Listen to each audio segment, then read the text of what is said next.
آقا سلام عرض کردم، خیلی خیلی خوش آمدین. قبول باشه عزیزداریاتون. سلام علیکم و رحمت الله. ممنون، متشکرم. مخلص. خدمت شما و همه دوستان عزیز رسیدم. ان شاءالله که آنچه به صلاح دین و دنیا و آخرت ماست در این برنامه بر زبان ما جاری بشه. اعوذ بالله من الشیطان الرجیم. بسم الله الرحمن الرحیم. الحمد لله رب العالمین و صلی الله علی سیدنا محمد و آله الطاهرین. عرض سلام و ارادت دارم خدمت دوستان عزیز بیننده و آرزوی سلامتی، طول عمر، توفیقات روز افزون، آرزوی قبولی طاعات، عبادات، عزاداری هایی که انجام دادن که بسیار ارزشمنده. خیلی از شیاطین، دشمنان اسلام، تحمل دیدن این عزاداری ها رو ندارن. شبهات عجیب و غریب و اکاذیب و دروغ های پشت سر هم رو مطرح میکنن که ما رو از این نعمت محروم کنن. این از مصادیق مودت ذوی القربی پیامبر هست و ما اسألکم علیه اجرا الا المودة فی القربی. میخوایم نشون بدیم پیامبر که یا رسول الله، ما ذوی القربی شما رو دوست داریم، دختر شما رو دوست داریم و فرزندان شما رو دوست داریم، نتیجه علتش هم همینه که داریم عزاداری میکنیم و خدا رو شاکریم که این توفیق نصیب شد، گامی در جهت معرفت افزایی و تفقه در دین برداریم. یه حدیث از امام صادق علیه السلام داریم. این حدیث نیاز به توضیح و تفصیلی بیشتر داره، من فقط میخونم و ترجمه میکنم. فرمود تفقهوا فی دین الله ولا تکونوا اعرابا. دین خدا رو فرا بگیرید، اعرابی نباشید، یعنی بی تمدن نباشید، بیابانی نباشید، دور از انسانیت نباشید. فانه من لم یتفقه فی دین الله لم ینظر الله الیه یوم القیامه و لم یزکی له عملا. این فرمایش از قرآن گرفته شده. کسی که دین خدا رو بلد نباشه، تفقه در دین نداشته باشه، خداوند روز قیامت بهش نگاه نمیکنه، نظر رحمت بهش نداره، اعمالش رو هم پاکیزه نمیکنه. خدا رو شاکریم که این مجال فراهم شد که با هم گفتگویی داشته باشیم در جهت تفقه در دین. انشاءالله که با سوال خوب دوستان گامی در جهت تفقه برداریم. انشاءالله. خیلی ممنونم استاد عزیزم. خب من این نوید رو هم بدم که ما به مناسبت فرارسیدن ایام فاطمیه، آقای حسین زاده عزیز سوالات فاطمی شما رو، اون دست از سوالاتی که پیرامون حضرت زهرا سلام الله علیها است رو دسته‌بندی کردن که هم این نوبت از برنامه، هم انشاءالله یک دو برنامه آتی رو هم اختصاص میدیم به طرح این دسته از سوالات انشاءالله به یاری خدا. خب گفتن که با توجه به اینکه نام برخی از بانوان عالی مقام در قرآن آمده، همانند حضرت مریم و آسیه نامشون در قرآن ذکر شده، چرا نام حضرت زهرا در قرآن نیست؟ نام آسیه در قرآن نیامده. اشاره بهش شده ولی اسمشون نیامده. در ضرب المثل مؤمنین دو تا خانم رو قرآن معرفی کرده، یکی دختر عمران، یکی حضرت مریم، یکی هم اسمش البته اینجا نیست، یکی هم همون آسیه همسر فرعون، تا گفته این دو تا زن ضرب المثل مؤمنینن. چنان که ضرب المثل انسان‌های فاسق و کافر رو هم دو تا زن رو معرفی کرده، همسر لوط و همسر نوح، تا همسر پیامبران. پس اسمی جز اسم حضرت مریم نیامده تو قرآن، اسمی که آسیه تو قرآن نیامده. مثلا یک سوره به نام مریم ما در قرآن داریم، اصلا اسم اومد یا مریم قلتی لربک واسجدی وارکعی مع الراکعین ان الله اصطفاک و طهرک و اصطفاک علی النساء. داریم آیاتی که بله. از ما هم که میگم علاوه بر اون اصلا کلا یک سوره به نام مریم داریم. درست. مطلب دوم اینه که دوستان توجه داشته باشن که مثلا این سوال راجع به امیرالمومنین هم پرسیدن که با اهمیت قضیه چرا اسم امیرالمومنین تو قرآن نیامده. دقیقاً. که امام صادق علیه السلام جوابی دادن، من اون جواب اشاره میکنم که به این اینجا به درد اینجا هم میخوره. امام صادق فرمودن که روش قرآن اینه که مباحث رو، کلیات رو بیان میکنه، دیگه مصادیق رو به پیامبر واگذار میکنه. قرآن فرموده اقیموا الصلاة، نماز رو اقامه کنید. دیگه نگفته نماز چیه، چون نماز معنی دعاست دیگه. این دعا یعنی چه؟ رکوع داره، سجده داره، چند رکعت صبح، هیچی از این چیزا تو قرآن نیست. فرموده آتو زکات، دیگه نگفته که نصاب گوسفند چقدر، نصاب گاو چقدر، از اینا هیچ تو قرآن نیامده. لله علی الناس حج البیت من استطاع الیه سبیلا، اما نگفته حج وقوف داره، طواف داره، سعی داره، این چیز اصلا تو قرآن نیست. فرموده که ما آتاکم الرسول فخذوه و ما نهاکم عنه فانتهوا. هر چی پیامبر گفت همون انجام بدید. گفت انجام بدید، انجام بدید. گفت انجام ندید، انجام ندید. و پیامبر فرمود صلوا کما رأیتمونی اصلی. اینجوری نماز بخونید. نماز یعنی این، زکات یعنی این، نصاب زکات اینه، حج یعنی این. بعد امام صلی الله علیه و همین قرآن فرموده یا ایها الذین آمنوا اطیعوا الله و اطیعوا الرسول و اولی الامر منکم. دیگه نگفتین اولی الامر کیا هستن که اطاعتشون مثل اطاعت خدا و پیامبر بر ما واجب. اینو به پیامبر محبت کرده، پیامبر هم معرفی کرد. گفت اولی الامر علی بن ابی طالب، بعدش امام حسن، امام حسین، امام سجاد و امام باقر و ای جابر تو فرزندم محمد باقر رو زیارت خواهی کرد، سلام منو به برسون. بله. بعدم بقیه 12 امام رو پیامبر به عنوان اولی الامر برشمرد. روایت از خود پیامبر و دیگران داریم که زهرا سلام الله علیها هم مفترض الطاعه هست، اطاعتش واجبه. پس این آیه شامل حال حضرت زهرا سلام الله علیها میشه که شامل خود پیامبر هم میشه. همینطور. پیامبر فرمود قرآن دعوش اینه. امام صادق فرمود دعو قرآن اینه. من چند نکته اضافه میکنم دوستان توجه داشته باشن که خب بعد از رحلت پیامبر حوادثی رخ داد که همه کمابیش خبر دارن دیگه. اون جو سیاسی که حاکم بود بر جامعه اسلامی، اگر اسمی تو قرآن می آمد که با اون هیئت حاکمه و منبیات سیاسیشون همخوانی نداشت حتما حذف میکردن و رخنه در قرآن ایجاد میشد. همون بلای سر قرآن می آمد که سر تورات انجیل اومده. خداوند با تصریح نکردن به اسم حضرت زهرا امیرالمومنین فرزندانش در واقع قرآن رو صیانت کرده، قرآن رو حفظ کرده. شما ببین آیه که راجع به اهل بیت رو بردن لابلای آیات مربوط به همسران پیامبر استتار کرده. راجع به زنهای پیامبر صحبت می‌کنه. وسطش تو آیه 33 سوره احزاب انما یرید الله لیذهب عنکم الرجس اهل البیت باز برمیگرده به همون سیاق سابقش. یه جمله معترضه که میشه برش داشت. اونجا پنهانش کرده که تو چشم نزنه که بخوان بگن این آیه رو برش داریم مثلا، یا آیه مثلا اکمال رو آیه 3 سوره مائده رو بین آیات مربوط به حرمت خون و مردار این چیزا اونجا استتار کرده. اگر تصریح میشد به اسم یکی از اهل بیت علیهم السلام، کسانی که خب هزاران فرمایش پیامبر رو سوزوندن، نوشتنش رو قدغن کردن، حتی نقلش رو ممنوع کردن، این آیات رو برمی داشتن گفتن حسبنا کتاب الله، قرآن برای ما کافیه پس سخن پیامبر لازم نیست. گفتن حسبنا بقیت کتاب الله، این چند آیه هم نباشه اشکال نداره. و این اتفاق حتما می افتاد به خاطر اون اغراض سیاسی که در جامعه حاکم بود. پس یکی از روش هایی که خدا استفاده کرده از اون برای حفظ قرآن همین بوده. بله.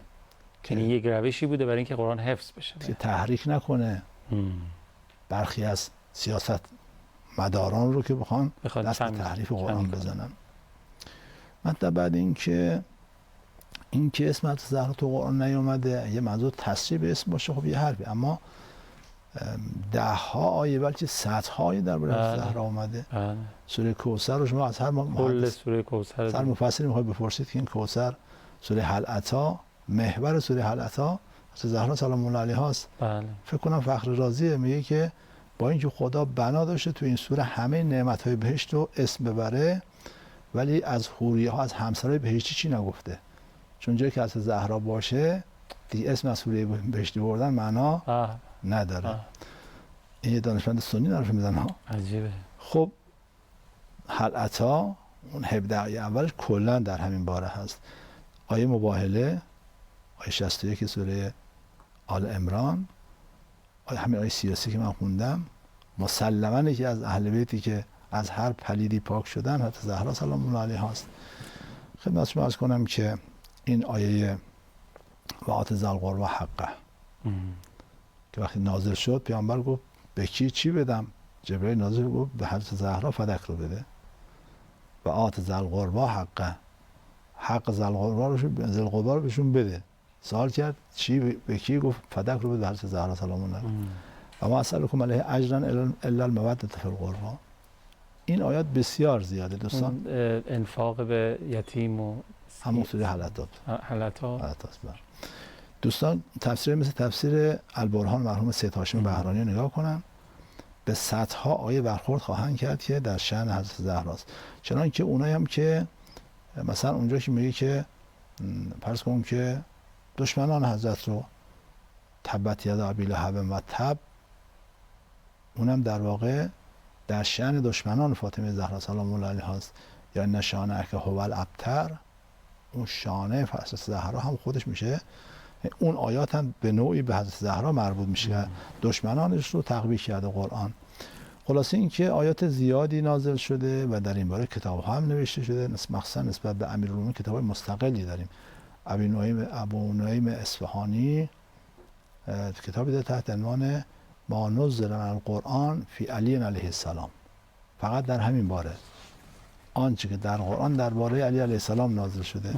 یا اون جناب نسائی که یکی از مؤلفان صحاح سته اهل سنته، سنن کبیر رو ایشون تالیف کرده، کتابی درباره مولا داره تحت عنوان خصائص و امیر المؤمنین علی بن ابی طالب به قول خودش کرم الله وجهه. کتاب 12 فصل داره، هر فصلش رو با آیات قرآن شروع کرده. مثلا اول من آمن، اول کسی که ایمان آورد، اول من اسلم، اول من صلا، اول کسی که نماز خونده، بعد آیات و روایاتش رو آورده. بنابراین آیاتی که در این باره هست خیلی زیاده، یکی و دو تا 10 تا نیست. نمیشه گفت درباره حضرت زهرا سلام الله علیها قرآن آیاتی نداره. چنانکه اگر ما بخواهیم عرض کنم که خلق و خوی قرآن رو تجسم یافته‌شو معرفی کنیم، میگیم حضرت زهرا. بله. کسی از ما سوال کنه که قرآن مجسمش ما معرفی کنید، میگیم حضرت زهرا سلام الله علیها. چنانکه بخوایم حضرت زهرا سلام الله علیها رو راجع به اخلاقش صحبت کنیم، میگیم قرآن.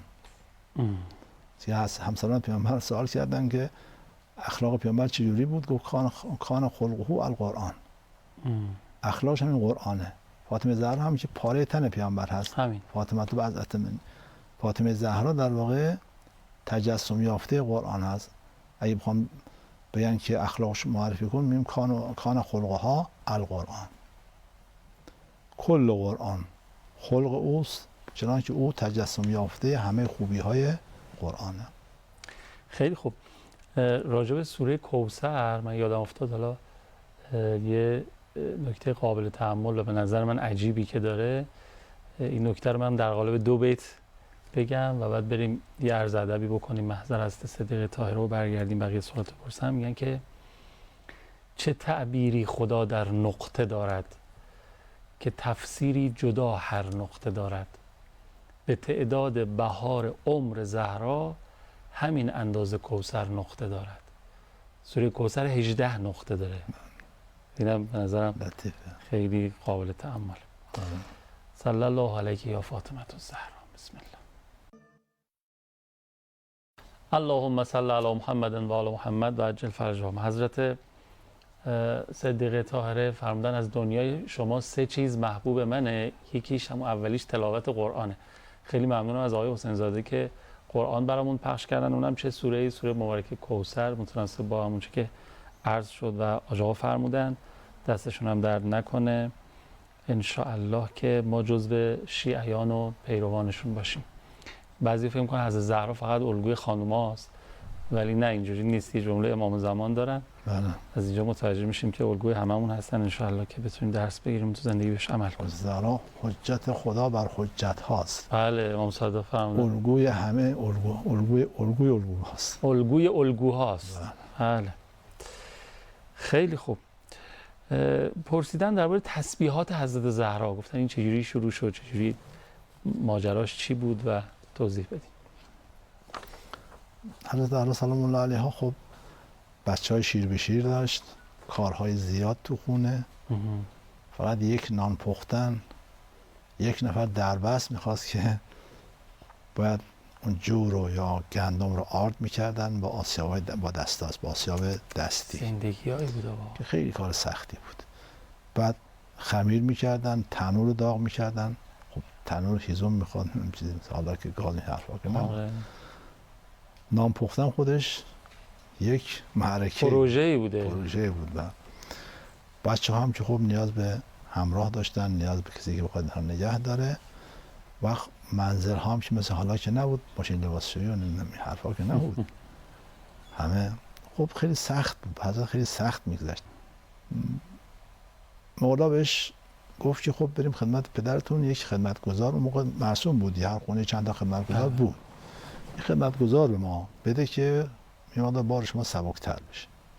و حضرت رفت خدمت پیامبر، عده اونجا حضور داشتن، دیگه نگفت چیزی، اظهار نکرد. پیامبر که خیلی حضرت زهرا رو دوست داشت، نه به خاطر اینکه دخترش بود، خاطر اون کمالاتی که داشت بسیار احترام میکرد و علاقه داشت. توی جریان در روایت داریم که گاهی از علی علیه السلام و فاطمه زهرا گاهی یک جلسات خیلی زیبا داشتن با هم، مناظره گونه یا مثلا مباحثه. آره. حضرت زهرا میگفت که پدرم منو بیشتر دوست داره. مولا میفرمود نه منو بیشتر دوست داره. گفتم بریم پیش خودش که ببینیم که کدام که مصطفی بیشتر دوست داره. رفتم خدمت پیامبر، فرمود که فاطمه تو احب الیه و علیون اعز. فاطمه بیشتر محبوبه، اما علی عزیزتره پیش من. اینا خودش آره حرفی پاسخ آره زیرکانه و دقیقی. درست. خب پیامبر فهمید که دخترش کاری داشت و روش نیامد بگه تو جمع اونجا حضور داشتن. خود پیامبر اومد خونه از زهرا سلام الله علیها و گفت دخترم برای چی اومده بودی؟ جریان رو گفتن که ما گفت من یک هدیه به شما میدم که خیلی از خدمتگزار بهتر باشه. بعد دستور این تسبیح از زهرا رو به حضرت زهرا داد. حضرت زهرا و مولا هم گفتن که ما راضیم به این هدیه رو بهتر میدونیم از اون خدمتگزاری که بنا بیاد کمک کنه. از اینجا شروع شد. تو این جریان تسبیح رو پیامبر به عنوان هدیه به حضرت زهرا سلام الله علیها داد. اما روایت درباره تسبیح انقدر زیاده، روایت عجیب ها. امام صادق فرمودن تسبیح مادرم زهرا بعد از هر نماز واجب پیش من محبوب تر است از 1000 رکعت نماز مستحبی در هر روز. عجب. زان 1000 رکعت نماز بخونه، عرض کنم که حدود قریب 50. تازه باز به اندازه یه دونه تسبیح از زهرا نمیشه، چون اون بهتره، اون محبوب تره. یعنی مثلا انسان 16 ساعت یا 20 ساعت بخواد پرسرم نماز بخونه، به اندازه یه تسبیح از زهرا که مثلا 2 دقیقه طول میکشه نمیشه. حالا میانبرهای اینطوری به ما یاد دادن خیلی وقتا. آره باید چیز کرد. یاد داریم که گفتن که ما همونطور که نماز رو به فرزندانمون یاد میدادیم، تسبیح از زهرا هم مثل نماز بهشون آموزش میدادیم. یا اینکه در روایت داریم که اگر چیزی بهتر و با ارزشتر از تسبیح بود، پیامبر همون رو به فاطمه زهرا هدیه میداد. داریم که اون ذکر کثیر که در قرآن اومده، فذکروا الله ذکرا کثیرا، چند جا که 2-3 جا تو قرآن اومده که زیاد به یاد خدا باشید. گفتن که تسبیح از زهرا سلام الله علیها همون ذکر کثیره که هر کسی تسبیح رو بگه ذکر کثیر رو گفته. برکاتش خیلی زیاده و تعریف و سفارش در روایات خیلی زیاده که حالا همه روایات تو ذهن من نیست. اینه که عرض کردم بخشی از اون روایات فراوان است که راجبه، اما چه زمانهایی گفته بشه. یکی موقع خواب خیلی سفارش شده که قبل از خوابیدن مثلا تسبیح رو بگه. بعد از نمازم که خب معروفش همین، معروفه که حالا حضرت فرمود از زمانی که پیامبر مطلب فرمود دیگه من تسبیح رو ترک نکردم بعد از نمازها. در موارد دیگه هم داریم، مثلا تو بعضی از زیارتنامه‌ها داریم، مثلا تو مسجد جمع‌کران به طور خاص داریم، زیارت حضرت معصومه سلام الله علیها به شکل خاص داریم. موارد اینجوری هم زیاده که تو روایات گفته شده، ولی مرسومش همون بعد از نماز هاست. قبل خواب به نظرم اگه اشتباه نکنم جزء ذاکرین محسوب میشه کسی که میخونه، یا مثلا اصلا خود این تسبیح ذکر کثیره، اون کلیت داره.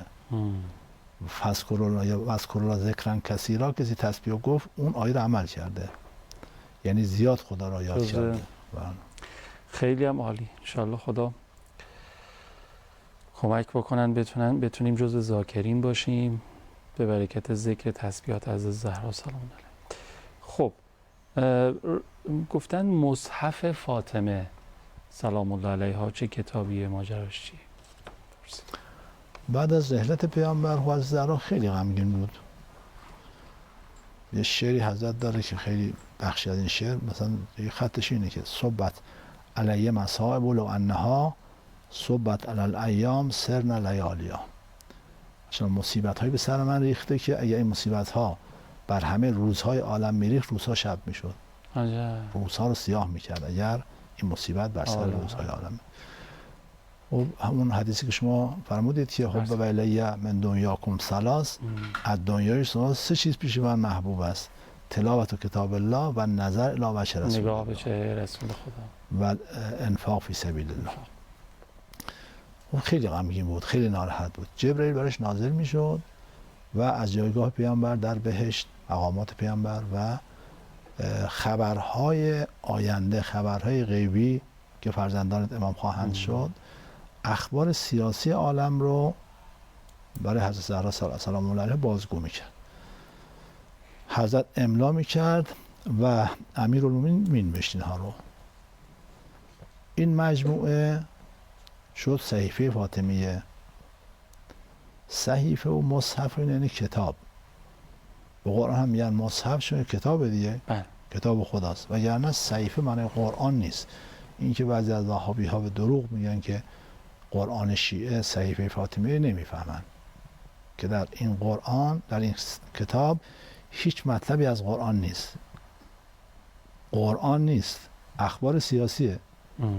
ما چند تا از این کتاب ها داریم. یک مصحف خود امیرالمومنین علیه السلام هست، اون مصحف قرآنه، اما 4 تا خصوصیت داره. یک، متنش عین همین قرآن است که ما در خدمتشیم، یک کلمه هم کم و زیاد نداره. 2، به ترتیب نزول حضرت جمع کرده. قرآنی که ما در خدمتش هستیم، اولین سوره که نازل شده که سوره علق باشه، سوره 98 این قرآنه. سوره بقره که سال دوم هجری شروع شده نزولش، شده سوره دوم. یعنی به جز فاتحه الکتاب که خب فاتحه الکتاب بود بردن اول، بقیه سوره ها رو تقریبا به ترتیب قد تنظیم کردن. اون قرآن نه، اون قرآن به ترتیب نزول جمع شده. نکته سوم این که عرض کنم قرائتش عین قرائت پیامبره. قرآنی که ما در خدمتشیم الان تو این منطقه ما خونده میشه یا کل این غرب آسیا، قرائت حفص از عاصم از ابوالاسود از امیرالمومنین با 4 واسطه با 3 واسطه میرسه به امیرالمومنین. البته همشون شیعه هستن ها. حفص و عاصم و ابوالاسد همشون شیعه هستن، ولی به هر حال واسطه میخوره تا به مولا میرسه. اون مصحف قرائتش عین قرائت خود پیامبره. مصحف امیرالمومنین. و نکته 4 که باعث شد که اونا زیر بار نرفتند و گفتن ما نیاز به قرآن تو نداریم، خودمون قرآن داریم. در حاشیه این قرآن شأن نزول ها، سبب نزول ها، از کنم اینایی که افرادی که قرآن در شأنشون نازل شده بود، در خیلی از تفسیرها و تعویل‌ها تو حاشیه اون قرآن نوشته شده بود. این باعث شد که اونا زیر بار نرفتن، گفتن نه ما خودمون قرآن داریم. و دیگه حضرت 6 ماه عبا به دوش نینداخت جز برای نماز، همه وقت صرف همین نوشته. این چی جمع آوری قرآن کرد. اون مصحف، اون قرآنه، ولی صحیفه فاطمیه قرآن نیست، اخبار سیاسیه. یه جامعه علوی داریم که همش فقهه. پیامبر املا کرده، امیرالمومنین نوشته، شده اون جامعه علوی. یه مصحف علوی که من عرض کردم، یک مصحف فاطمی داریم که اخبار سیاسی. اگر بنا بود یه گروه 100 نفره به حکومت برسن، این که رهبر این گروه کیه، سخنگوشون کیه، جزئیاتشون تو این کتاب اومده. خیلی ممنونم. اوامر ندارین؟ خیلی استفاده کردیم، محتاجیم به دعاتون.